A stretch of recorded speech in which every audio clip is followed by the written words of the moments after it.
Hello friends, നമസ്കാരം. എല്ലാവർക്കും hyper ഇൻസ്റ്റിറ്റ്യൂട്ടിലേക്ക് സ്വാഗതം. കുട്ടികളെ, അപ്പോൾ നമ്മുടെ ബീറ്റ് ഫോറസ്റ്റ് ഓഫീസറിൻ്റെ നോട്ടിഫിക്കേഷനൊക്കെ വന്ന് നിൽക്കുകയാണ്.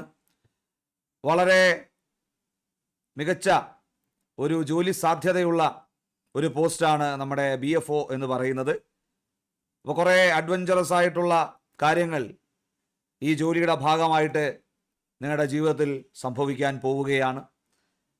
അപ്പോൾ ഈ ഒരു ജോലി പലരും ഒരുപാട് നാളായിട്ട് ആഗ്രഹിച്ച് ആ ഒരു ആഗ്രഹം മനസ്സിൽ കൊണ്ട് നടക്കുന്ന ഒരു ജോലി തന്നെയാണ്. യൂണിഫോം പോസ്റ്റ് ആയതുകൊണ്ട് തന്നെ നമുക്കറിയാം, ഇത് നമ്മുടെ നോർമൽ PSC പരീക്ഷ പോലെ എല്ലാവർക്കും എഴുതിയെടുക്കാൻ പറ്റുന്ന ഒരു എക്സാം അല്ല. കാരണം നമുക്ക് അതിൻ്റേതായിട്ടുള്ള ഫിസിക്കലും മറ്റു കാര്യങ്ങളും ഒക്കെ ഉണ്ട്. അപ്പോൾ ഇത് വളരെ ആക്റ്റീവായിട്ടുള്ള, വളരെ പഠിത്തവും ഉള്ള, അത്ലറ്റിക് ആയിട്ടുള്ള ആൾക്കാർക്ക് വേണ്ടി സ്യൂട്ടബിൾ ആയിട്ടുള്ള ഒരു പോസ്റ്റാണ്. അപ്പോൾ സുഹൃത്തുക്കളെ, ഇന്ന് നമ്മൾ BFOയുടെ സ്പെഷ്യൽ ടോപ്പിക്കുമായി ബന്ധപ്പെട്ട ഒരു സെഗ്മെൻ്റാണ് പഠിക്കാൻ പോകുന്നത്. നമ്മുടെ പരീക്ഷയിൽ ഒരുപാട് വട്ടം ഈ ചോദ്യം പല രീതിയിൽ വന്നിട്ടുണ്ട്, അല്ലെങ്കിൽ ഈ ഒരു സെഗ്മെൻറ്റ് പല രീതിയിൽ ചോദ്യങ്ങളായിട്ട് വന്നിട്ടുണ്ട്. നമ്മുടെ വൈൽഡ് ലൈഫ് എന്ന് പറയുന്ന മേഖലയിലെ റെഡ് ഡേറ്റ ബുക്ക് അല്ലെങ്കിൽ റെഡ് ഡേറ്റ ലിസ്റ്റ് എന്നൊക്കെ നമ്മൾ വിളിക്കുന്ന ഒരു സെഗ്മെൻ്റ് ഉണ്ട്. അതിനെക്കുറിച്ചാണ് ഇന്ന് നമ്മൾ ചർച്ച ചെയ്യാൻ പോകുന്നത്. അപ്പോൾ സുഹൃത്തുക്കളെ, നമ്മുടെ ചാനൽ ആദ്യമായിട്ടാണ് കാണുന്നത് എങ്കിൽ തീർച്ചയായിട്ടും നിങ്ങൾ സബ്സ്ക്രൈബ് ചെയ്യാൻ മറക്കരുത്. ഓക്കെ, വീഡിയോ ഇഷ്ടപ്പെടുകയാണെങ്കിൽ നിങ്ങളുടെ ലൈക്കും കമൻസും പ്രതീക്ഷിക്കുന്നു. അപ്പോൾ ഇവിടെ വൈൽഡ് ലൈഫുമായി ബന്ധപ്പെട്ട് നമ്മൾ അറിഞ്ഞിരിക്കേണ്ടുന്ന ഒരു പ്രധാനപ്പെട്ട ഒരു കോൺസെപ്റ്റാണ് റെഡ് ഡേറ്റ ബുക്ക്, അല്ലെങ്കിൽ റെഡ് ഡേറ്റ ലിസ്റ്റ് എന്നോ റെഡ് ലിസ്റ്റ് എന്നോ പല രീതിയിൽ നമ്മൾ ഇതിനെ വിളിക്കാറുണ്ട്. സുഹൃത്തുക്കളെ, എന്താണ് ഈ റെഡ് ഡേറ്റ ബുക്ക് എന്നതുകൊണ്ട് ഉദ്ദേശിക്കുന്നത്? സിമ്പിളായിട്ട് പറയുകയാണ് എങ്കിൽ, നമ്മളുടെ ലോകത്തിൽ പല പല രാജ്യങ്ങളിൽ പല പല ജീവജാലങ്ങൾ വംശനാശ ഭീഷണി നേരിടുന്നതായിട്ട് നമുക്കറിയാം, അല്ലേ? അപ്പോൾ അത്തരത്തിൽ വംശനാശ ഭീഷണി നേരിടുന്ന ജീവജാലങ്ങളെ തിരിച്ചറിയാൻ വേണ്ടി പബ്ലിഷ് ചെയ്യുന്ന അല്ലെങ്കിൽ മെയിൻറ്റെയിൻ ചെയ്യുന്ന ഒരു റെക്കോർഡാണ് നമ്മുടെ ഈ റെഡ് ഡേറ്റ ബുക്ക് എന്ന് പറയുന്നത്. അതായത് ഒരു 20 വർഷം മുൻപ് ഈ റെഡ് ഡേറ്റ ബുക്കിൽ ഉണ്ടായിരുന്ന ജീവികളായിരിക്കില്ല ചിലപ്പോൾ ഇന്ന് അതിൽ ഉൾപ്പെടുന്നത്. ചിലപ്പോൾ ആ ജീവികൾ ഇന്നും അതേപടി തന്നെ വംശനാശ ഭീഷണി നേരിടുന്നുണ്ടെങ്കിൽ അവർ അതേപടി തന്നെ ഈ പുസ്തകത്തിൽ, ഈ പറഞ്ഞ റെക്കോർഡിൽ ഉണ്ടാകും. അപ്പോൾ റെഡ് ഡേറ്റ ബുക്ക് എന്ന് നമ്മളിതിനെ വിളിക്കുമെങ്കിലും ഇത് ആക്ച്വലി ഒരു ഡേറ്റാബേസ് പോലെ പ്രവർത്തിക്കുന്ന ഒരു കാര്യമാണ്. അപ്പോൾ നമുക്കതിനെക്കുറിച്ച് വിശദമായിട്ട് കാണാനുണ്ട്. അതിൻ്റെ അകത്ത് നിന്ന് എന്തൊക്കെ രീതിയിൽ, എന്തൊക്കെ മേഖലകൾ നമുക്ക് പഠിക്കാനുണ്ട് എന്ന് നമുക്ക് നോക്കാം. ഏറ്റവും ആദ്യം റെഡ് ഡേറ്റ ബുക്ക് പഠിക്കുമ്പോൾ നിങ്ങൾ അറിഞ്ഞിരിക്കേണ്ടുന്ന ഒരു പ്രധാനപ്പെട്ട ഒരു അതോറിറ്റി ഉണ്ട്. ഇതിൻ്റെ പേരാണ് IUCN. കുട്ടികൾ, IUCN എന്ന് പറഞ്ഞാൽ international union for conservation of nature and natural resources എന്നും കൂടി നമുക്ക് വേണമെങ്കിൽ പറയാം. പൊതുവേ നമ്മൾ international union for conservation of nature എന്ന് മാത്രമേ പറയാറുള്ളൂ, പക്ഷേ ആൻഡ് നാച്ചുറൽ റിസോഴ്സസ് എന്നും കൂടെ ഉണ്ട്. അപ്പോൾ IUCN എന്ന് പറയുന്ന ഒരു അതോറിറ്റി, ഈ IUCN ആണ് വാസ്തവത്തിൽ ഈ റെഡ് ഡേറ്റ ലിസ്റ്റ് പ്രസിദ്ധീകരിക്കുന്നത്. ഓക്കെ, അപ്പോൾ അത് വളരെ പ്രസക്തമായൊരു ചോദ്യമാണ്. ഇത്രയും വംശനാശ ഭീഷണി നേരിടുന്ന ജീവജാലങ്ങളുടെ ഈ ലിസ്റ്റ് ആരാണ് പ്രസിദ്ധീകരിക്കുന്നതെന്ന് ചോദിച്ചു കഴിഞ്ഞാൽ അതിനൊരു അതോറിറ്റി വേണമല്ലോ. ആ അതോറിറ്റിയുടെ പേരാണ് IUCN, international union for conservation of nature and natural resources. IUCN കുറിച്ച് നമ്മുടെ പരീക്ഷയിൽ ചോദ്യങ്ങൾ വരാറുണ്ട്. സുഹൃത്തുക്കളെ, IUCN എന്ന് പറയുന്ന അതോറിറ്റി സ്ഥാപിതമായത് 1948 അത് വളരെ പ്രസക്തമായൊരു ചോദ്യമാണ് കേട്ടോ. 1948 IUCN സ്ഥാപിതമാകുന്നത്. ഓക്കെ, 1948 1948 IUCN സ്ഥാപിതമാകുന്നത്. എവിടെയാണ് IUCNന്റെ ആസ്ഥാനം എന്ന് ചോദിച്ചു കഴിഞ്ഞാൽ സ്വിറ്റ്സർലാൻഡിലെ ഗ്ലാൻഡ് എന്ന് പറയുന്ന സ്ഥലത്താണ് കേട്ടോ. അതും വളരെ ഇമ്പോർട്ടൻ്റ് ആണ്. IUCNന്റെ ആസ്ഥാനം എവിടെയാണ് എന്ന് ചോദിച്ചാൽ സ്വിറ്റ്സർലാൻഡിലെ ഗ്ലാൻഡ് എന്ന് പറയുന്ന സ്ഥലത്താണ്. മറന്നുപോയല്ലേ, സ്വിറ്റ്സർലാൻഡിലെ ഗ്ലാൻഡ് എന്ന് പറയുന്ന സ്ഥലത്താണ് IUCNന്റെ ആസ്ഥാനം എന്ന് പറയുന്നത്. ഓക്കെ, അപ്പോൾ 1948 സ്ഥാപിതമായ സ്വിറ്റ്സർലാൻഡിലെ ഗ്ലാൻഡ് എന്ന് പറയുന്ന സ്ഥലത്ത് ആസ്ഥാനമുള്ള ഒരു അതോറിറ്റിയാണ് IUCN. ജീവിവർഗങ്ങളുടെ സംരക്ഷണ നിലയെക്കുറിച്ച് ഉള്ള ആഗോള അതോറിറ്റിയാണ് IUCN. IUCN അറിയാം ഏതൊക്കെ ജീവജാലങ്ങളാണ് സംരക്ഷിക്കപ്പെടേണ്ടത്, ഏതൊക്കെയാണ് അത്ര അധികം നമ്മൾ ബോധർ ചെയ്യേണ്ട കാര്യമില്ലാത്തത് തുടങ്ങിയ കാര്യങ്ങളൊക്കെ നമ്മൾ IUCN അറിയാം. വംശനാശ ഭീഷണി നേരിടുന്ന ജീവികളുടെ IUCN റെഡ് ലിസ്റ്റ് പ്രസിദ്ധീകരിക്കുന്നു. അപ്പോൾ ഈ IUCN ആണ് വംശനാശ ഭീഷണി നേരിടുന്ന ജീവജാലങ്ങളുടെ ലിസ്റ്റായ റെഡ് ലിസ്റ്റ് പബ്ലിഷ് ചെയ്യുന്നത്. ഓക്കെ, ക്ലിയർ അല്ലേ ഫ്രണ്ട്സ്? അപ്പോൾ നമുക്ക് നോക്കാം. IUCN എന്ന സംഘടനയുമായി ബന്ധപ്പെട്ട പോയിന്റ് നിങ്ങൾ കണ്ടു. ഇനി നമുക്ക് ഈ വംശനാശ ഭീഷണി നേരിടുന്നത് എന്നതുകൊണ്ട് ഉദ്ദേശിക്കുന്നത് എന്താ? വംശനാശ ഭീഷണി എന്നതുകൊണ്ട് ഉദ്ദേശിക്കുന്നത് നമുക്ക് പറയാം ത്രെട്ടൻഡ് സ്പീഷീസ് എന്ന് പറയുന്ന ഒരു വിഭാഗമാണ്. Okay, threatened species. ഈ വംശനാശ ഭീഷണി ജീവജാലങ്ങൾ പല തോതിലാണ് നേരിടുന്നത്. ചിലര് ഇമ്മീഡിയറ്റ് ആയിട്ട് തന്നെ എക്സ്റ്റിങ്ക്റ്റ് ആവാൻ സാധ്യതയുണ്ട്, ചിലര് അതിലേക്ക് അടുത്തുകൊണ്ടിരിക്കുകയാണ്, ചിലര് അത്ര അധികം അല്ലെങ്കിൽ കുറച്ച് സമയം കഴിഞ്ഞാൽ എക്സ്റ്റിങ്ഷനിലേക്ക് പോകാൻ സാധ്യതയുണ്ട്. ഇങ്ങനെ പല പല കാറ്റഗറീസ് ഉണ്ട്. അപ്പോൾ ഈ ത്രെട്ടൻഡ് സ്പീഷീസ്, അതായത് വംശനാശ ഭീഷണി നേരിടുന്ന വിഭാഗക്കാർ എന്നതുകൊണ്ട് ഉദ്ദേശിക്കുന്നത് സമീപ ഭാവിയിൽ വംശനാശ ഭീഷണി നേരിടുന്ന ജീവിവർഗങ്ങളാണ്. ജനസംഖ്യാ പ്രവണതകൾ, ആവാസ വ്യവസ്ഥയുടെ പരിധി, ഭീഷണികൾ, സംരക്ഷണ നില എന്നിവയെ അടിസ്ഥാനമാക്കി IUCN ഇവയെ തരംതിരിച്ചിരിക്കുന്നു. അപ്പോൾ പല ഫാക്ടേഴ്സ് കാരണം ഇവർക്ക് എക്സ്റ്റിങ്ഷൻ സാധ്യതകളുണ്ട്. അതിൻ്റെയൊക്കെ അടിസ്ഥാനത്തിൽ ഈ ജീവജാലങ്ങളെ പല പല കാറ്റഗറീസ് ആയിട്ട് നമ്മുടെ IUCN തിരിച്ചിട്ടുണ്ട് എന്നുള്ളത് നിങ്ങൾ ആലോചിക്കുക. ഈ ത്രെട്ടൻഡ് സ്പീഷീസിനെയാണ് ഫോക്കസ് ചെയ്യുന്നതെങ്കിലും ത്രെട്ടൻഡ് അല്ലാത്ത സ്പീഷീസിനെ കുറിച്ചും നമ്മുടെ റെഡ് ഡേറ്റ ലിസ്റ്റിൽ മെൻഷനിങ് ഉണ്ട്. അല്ലാതെ അത് വംശനാശ ഭീഷണി നേരിടുന്ന വിഭാഗക്കാരെ മാത്രം സൂചിപ്പിക്കുന്ന ലിസ്റ്റ് എന്ന് നമ്മൾ പറയുമെങ്കിലും അതിൽ നിന്ന് റിക്കവറായ ജീവികളെ കുറിച്ചും മെൻഷനിങ് ഉണ്ടാവും. ഓക്കെ, അപ്പോൾ ഇതൊരു സമ്പൂർണ്ണമായൊരു ലിസ്റ്റാണ്. പക്ഷെ നമ്മൾ ഈ ത്രെട്ടൻഡ് സ്പീഷീസ് എന്ന് പറയുമ്പോൾ ഇതിൽ ആരാണ് പ്രധാനമായിട്ട് ത്രെട്ടൻഡ് കാറ്റഗറിയിൽ വരുന്നത്? സുഹൃത്തുക്കളെ, അതായത് വംശനാശ ഭീഷണി നേരിടുന്ന എന്ന് നമ്മൾ കോമൺ ആയിട്ട് പറയുമെങ്കിലും അത് 3 ടൈപ്പ് ഉണ്ട്. ഒന്ന്, ഗുരുതരമായ വംശനാശ ഭീഷണി നേരിടുന്നവർ, അതായത് വളരെ ക്രിട്ടിക്കലി എൻഡേഞ്ചേർഡ് ആയിട്ടുള്ള ജീവജാലങ്ങളാണ്. ഇവരെ നമ്മൾ വിളിക്കുന്നു ക്രിട്ടിക്കലി എൻഡേഞ്ചേർഡ്. അതായത് ഇവര് ഇമ്മീഡിയറ്റ് ഫ്യൂച്ചറിൽ ഇവര് എക്സ്റ്റിങ്ക്റ്റ് ആയി പോകാൻ സാധ്യതയുണ്ട്. വംശനാശ ഭീഷണി സാധ്യത അല്ലെങ്കിൽ വംശനാശ സാധ്യത വളരെ കൂടുതലാണ്. ആദ്യം എക്സ്റ്റിങ്ഷനിലേക്ക് പോകാൻ സാധ്യത ഈ ജീവജാലങ്ങളാണ്. ഇവരാണ് ക്രിട്ടിക്കലി എൻഡേഞ്ചേർഡ് അല്ലെങ്കിൽ ഗുരുതരമായ വംശനാശ ഭീഷണി നേരിടുന്നവർ. ഓക്കെ, ഇനി വംശനാശ ഭീഷണി നേരിടുന്ന എന്ന രീതിയിൽ നമ്മൾ പറയുന്നത് എൻഡേഞ്ചേർഡ് സ്പീഷീസ് ആണ്.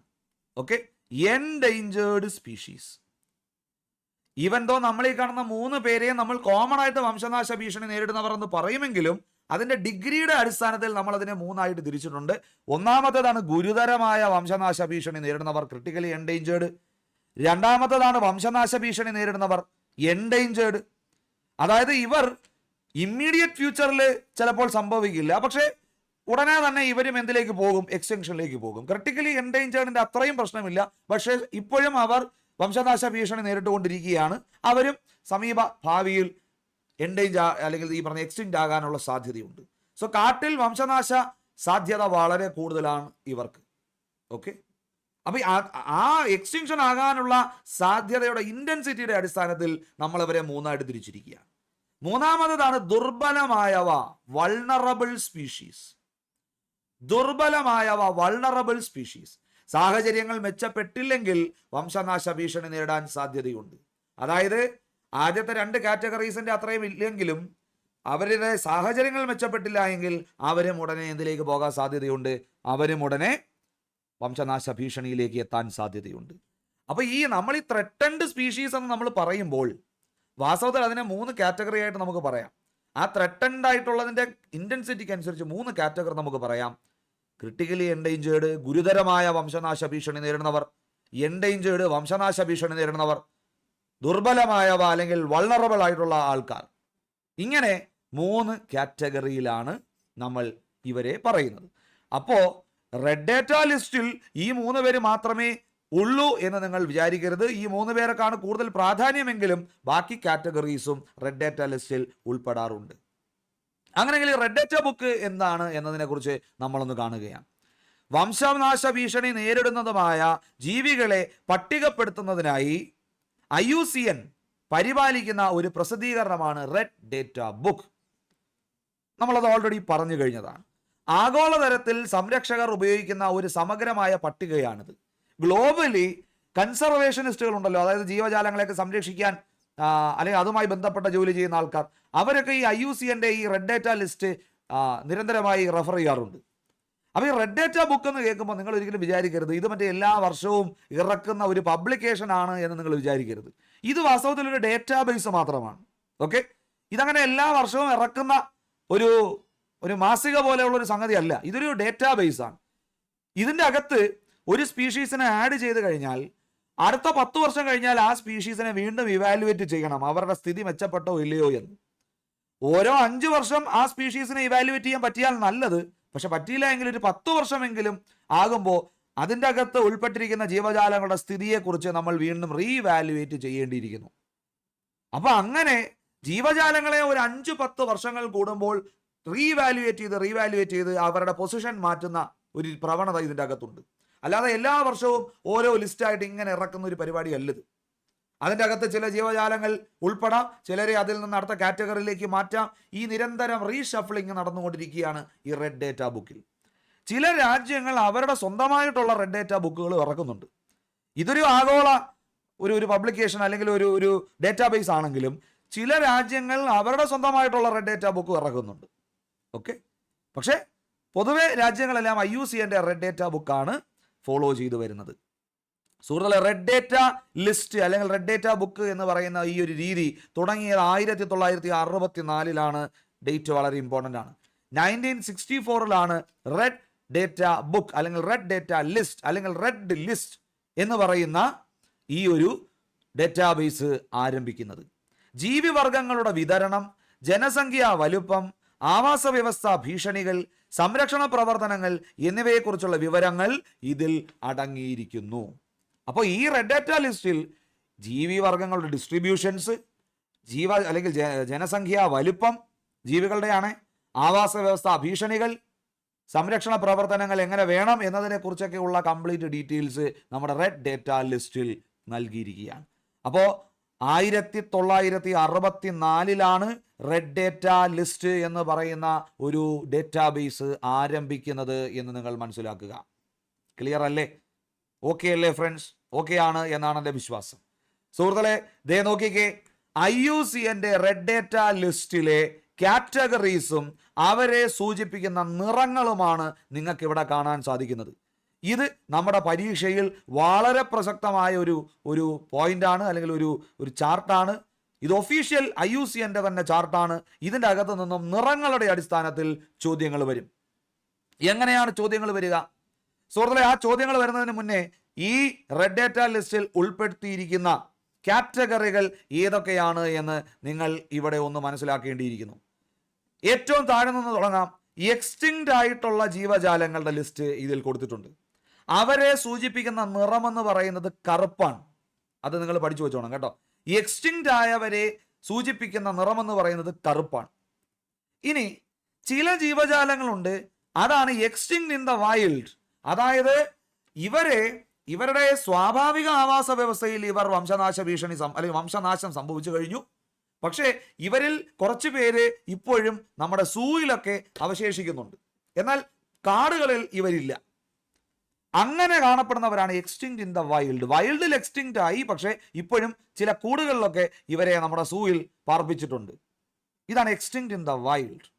അത് നമ്മുടെ ബ്ലാക്കിനെ തന്നെ കുറച്ചും കൂടെ ഒരു ഷെയ്ഡിലേക്ക് ഉള്ളൊരു നിറമാണ് കൊടുത്തിരിക്കുന്നത്. അപ്പോൾ അത് ഏത് നിറം എന്നുള്ള രീതിയിൽ പൊതുവെ അങ്ങനെ ചോദിക്കാറില്ല. പൊതുവെ വംശനാശം എന്നതിൻ്റെ കാറ്റഗറി അല്ലെങ്കിൽ നിറം ഏത് എന്നാണ് ചോദിക്കുന്നത്. കാരണം ഇതിലെ പല നിറങ്ങളും ഷെയ്ഡുകളാണ്. അപ്പോൾ അതിൽ നമുക്ക് ഏത് നിറമെന്ന് നമുക്ക് എടുത്തു പറയാൻ കഴിയില്ല. ഒരു നിറത്തിൻ്റെ ചില ഷെയ്ഡായിരിക്കും വരുന്നത്. വംശനാശ ഭീഷണി എന്നതുകൊണ്ട് ഉദ്ദേശിക്കുന്നത് അല്ലെങ്കിൽ വംശനാശം സംഭവിച്ച ജീവജാലം എന്നതുകൊണ്ട് ഉദ്ദേശിക്കുന്നത് കറുത്ത നിറമാണ് എന്നാണ് നിങ്ങൾ പഠിക്കേണ്ടത്. ഓക്കെ, ഇനി ചില ജീവജാലങ്ങളുണ്ട്, അവരാണ് റീജിയണലി എക്സ്റ്റിങ്ക്റ്റ്. അതായത് അവർ ചില പെർട്ടിക്കുലർ റീജിയൻസിൽ മാത്രമാണ് അവർ വംശനാശം സംഭവിച്ചിരിക്കുന്നത്. വേറെ ചില സ്ഥലങ്ങളിൽ അവർ കാണാം. സോ ബേസിക്കലി ഈ വംശനാശം സംഭവിച്ച ജീവജാലത്തിനെ ബ്ലാക്ക് കൊണ്ടാണ് സൂചിപ്പിക്കുന്നത്, കറുത്ത നിറം കൊണ്ട്. പിന്നെ അതിൻ്റെ ഷെയ്ഡുകളിലേക്ക് പല ഷെയ്ഡുകളിലേക്കും പോകും. അല്ലാതെ എല്ലാ കാറ്റഗറിയുടെയും നിറം നിങ്ങൾ കാണാതെ പഠിക്കേണ്ട കാര്യമില്ല. അങ്ങനെ പല ഷെയ്ഡുകളെ കുറിച്ചൊന്നും നമ്മുടെ പരീക്ഷയിൽ ചോദ്യം വരാൻ സാധ്യതയില്ല. ഇനി അടുത്തത് നിങ്ങൾ നോക്കിക്കോണേ, നമ്മൾ പറഞ്ഞ ത്രെട്ടൻഡ് സ്പീഷീസ് എന്ന് പറഞ്ഞ 3 പേരുണ്ടല്ലോ. Critically endangered, vulnerable. Threatened species എന്ന് ചോദിച്ചാൽ, കുട്ടികളെ ത്രെട്ടൻഡ് സ്പീഷീസ് എന്ന് ചോദിച്ചാൽ ഈ മൂന്നിനെ കൂടെ ചേർത്താണല്ലോ ചോദിക്കുന്നത്, അത് ചുവപ്പ് എന്ന് തന്നെ നമ്മൾ ഉത്തരം പറയണം. എന്നാൽ ഈ 3 പേരുടെ നിറങ്ങൾ നിങ്ങൾ പരിശോധിച്ചു കഴിഞ്ഞാൽ എക്സാക്ട്ലി ചുവപ്പല്ല. ക്രിട്ടിക്കലി എൻഡേഞ്ചേർഡ് എന്ന് എടുത്തു ചോദിക്കുകയാണ് എങ്കിൽ അവൻ റെഡാണ്. എൻഡേഞ്ചേർഡിന്റെ നിറം നോക്കിക്കേ, ഒരു ഓറഞ്ച് ഷെയ്ഡിലേക്ക് പോയിട്ടുണ്ട്. വൾണറബിളിന്റെ നിറം നോക്കിക്കേ, ഒരു യെല്ലോ കളറിലേക്ക് പോയിട്ടുണ്ട്. പക്ഷേ എക്സാമിന് പൊതുവെ ത്രെട്ടൻഡ് സ്പീഷീസിന്റെ നിറം ചോദിച്ചാൽ അത് റെഡ് എന്ന് തന്നെയാണ് അവർ ഉദ്ദേശിക്കുന്നത്. അല്ലെങ്കിൽ അവർ എടുത്തു ചോദിക്കണം. ഇപ്പോൾ ക്രിട്ടിക്കലി എൻഡേഞ്ചേർഡ് എന്ന് ചോദിച്ചാൽ അത് റെഡ്, എൻഡേഞ്ചേർഡ് എന്ന് ചോദിച്ചാൽ റെഡിനെ തന്നെ ഒരു ഓറഞ്ച് ഷെയ്ഡിലേക്ക് അത് എത്തിയിട്ടുണ്ട്. വൾണറബിൾ എന്ന് ചോദിച്ചു കഴിഞ്ഞാൽ അത് യെല്ലോ ആണ് എന്ന് നിങ്ങൾ മനസ്സിലാക്കണം. ഓക്കെ, അപ്പോൾ അത് നിങ്ങൾ ശ്രദ്ധിക്കണം. അടുത്തത്, ഇത് കഴിഞ്ഞാൽ നിയർ ത്രെട്ടൻഡ്, അതായത് ഇവര് കുറച്ചു കാലം കൂടെ കഴിഞ്ഞാൽ, കുറേ കാലത്തിന് ശേഷം സ്ഥിതിഗതികൾ ഇങ്ങനെ തന്നെ പോവുകയാണ് എങ്കിൽ കുറേ നാൾക്ക് ശേഷം ഇവർ ചിലപ്പോൾ വൾണറബിൾ കാറ്റഗറിയിലേക്ക് എത്താൻ സാധ്യതയുണ്ട്. ഇതാണ് നിയർ ത്രെട്ടൻഡ് എന്ന് പറയുന്നത്. അതൊരു യെല്ലോയിഷ് ഗ്രീനിഷ് കളറാണ് കാണിച്ചിരിക്കുന്നത്. ഇനി അടുത്ത നോക്കണം, ലീസ്റ്റ് കൺസേൺ, അതായത് നമുക്ക് ആശങ്കകളില്ല, അതായത് ഇവർക്ക് വംശനാശ ഭീഷണിയൊന്നുമില്ല, അങ്ങനെയുള്ളവരാണ് പച്ച നിറത്തിൽ കാണിച്ചിരിക്കുന്ന ലീസ്റ്റ് കൺസേൺ. ലീസ്റ്റ് കൺസേൺ, ആശങ്കകളില്ല. ഓക്കെ, ഇവർക്ക് വംശനാശ ഭീഷണിയില്ല. അടുത്ത നോക്കണേ, ഡേറ്റ ഡെഫിഷ്യന്റ്, അതായത് ഈ ജീവജാലങ്ങളെ കുറിച്ച് നമുക്ക് വേണ്ടത്ര വിവരങ്ങൾ നമുക്കില്ല, അതുകൊണ്ട് തന്നെ ഇവന്മാരെ ഏത് കാറ്റഗറിയിൽ പെടുത്തണമെന്ന് നമുക്കറിയില്ല. അതാണ് ഡേറ്റ ഡെഫിഷ്യന്റ്. അതൊരു ഗ്രേയിഷ് ഷെയ്ഡിലാണ് കാണിച്ചിരിക്കുന്നത്. അത് നോട്ട് ഇവാലുവേറ്റഡ്, അതായത് ഇവരെ നമ്മൾ ഇവാലുവേറ്റ് ചെയ്തിട്ടില്ല. അത് ഡേറ്റ ഇല്ലാത്തത് കൊണ്ടല്ല, പല കാരണങ്ങൾ കൊണ്ടും ഈ ജീവജാലങ്ങളെ നമ്മൾ ഇവാലുവേറ്റ് ചെയ്തിട്ടില്ല. അങ്ങനെയുള്ളവരെ വൈറ്റ് കളറിലാണ് സൂചിപ്പിക്കുന്നത്. നോട്ട് ഇവാലുവേറ്റഡ് കാറ്റഗറി എന്ന് പറയുന്നത് വൈറ്റ് നിറത്തിലാണ് സൂചിപ്പിക്കുന്നത്. ഇനി ചില ജീവജാലങ്ങളുണ്ട്, ഇവർ നോട്ട് ആപ്ലിക്കബിൾ എന്ന് പറയുന്ന ആൾക്കാരാണ്. അതായത് ഇവർക്ക് വലിയൊരു ത്രെട്ടായിട്ട് നമ്മൾ കൺസിഡർ ചെയ്യുന്നില്ല ഇവരെ, അല്ലെങ്കിൽ ഇവര് ഒരു വംശനാശ ഭീഷണിയിലേക്ക് എത്താൻ സാധ്യതയില്ലാത്ത ഒരു വിഭാഗക്കാരാണ്. അങ്ങനെയുള്ളവരാണ് ഈ നോട്ട് ആപ്ലിക്കബിൾ എന്നതുകൊണ്ട് നമ്മൾ ഉദ്ദേശിച്ചിരിക്കുന്നത്. ഓക്കെ, നോട്ട് ആപ്ലിക്കബിൾ, അത് ഗ്രേയുടെ തന്നെ മറ്റൊരു ഷെയ്ഡിലാണ് അവരെയും കാണിച്ചിരിക്കുന്നത്. നോട്ട് ആപ്ലിക്കബിൾ എന്ന് പറയുന്ന കാറ്റഗറി. ഓക്കെ അല്ലേ, നോട്ട് ആപ്ലിക്കബിൾ. അത് വേറെയും കുറേ പാരാമീറ്റേഴ്സ് ഉണ്ട് നോട്ട് ആപ്ലിക്കബിൾ എന്ന് പറയുന്ന കാറ്റഗറി ആക്കി മാറ്റണമെങ്കിൽ. അപ്പൊ ഇങ്ങനെ ചില കാറ്റഗറീസ് ആണ് നമ്മുടെ IUCNന്റെ ആ ലിസ്റ്റിൽ ഉൾപ്പെട്ടിരിക്കുന്നത്. അപ്പോൾ നോക്കിക്കോണം, ഇതിന്റെ നിറങ്ങൾ നിങ്ങൾ പ്രത്യേകം ശ്രദ്ധിച്ചോണം. നോട്ട് ഇവാലുവേറ്റഡിന്റെ നിറം നിങ്ങൾ പഠിച്ചു വെച്ചോണം. ഡേറ്റ ഡെഫിഷ്യന്റ് ഗ്രേ ആണെന്ന് നിങ്ങൾ പഠിച്ചു വെച്ചോണം. ലീസ്റ്റ് കൺസേൺ ഗ്രീൻ ആണെന്ന് നിങ്ങൾ പഠിച്ചു വെച്ചോണം. Vulnerable yellow, endangered orange, critically endangered red, extinct black.